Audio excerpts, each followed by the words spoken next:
Want to know how long it takes to double your money? There's a simple formula investors use, the Rule of 72. No complex math, just quick results. Whether you're investing in stocks, mutual funds, or crypto, this trick works anywhere. And it's so simple, you'll memorize it instantly. The Rule of 72 is a shortcut to estimate how long it takes to double your investment. The formula is simple.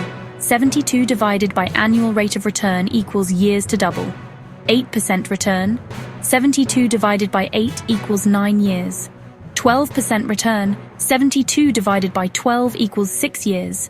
The higher your return, the faster your money doubles. This rule helps you compare investments instantly. Want to know if 6% in a bank FD is better than 12% in mutual funds?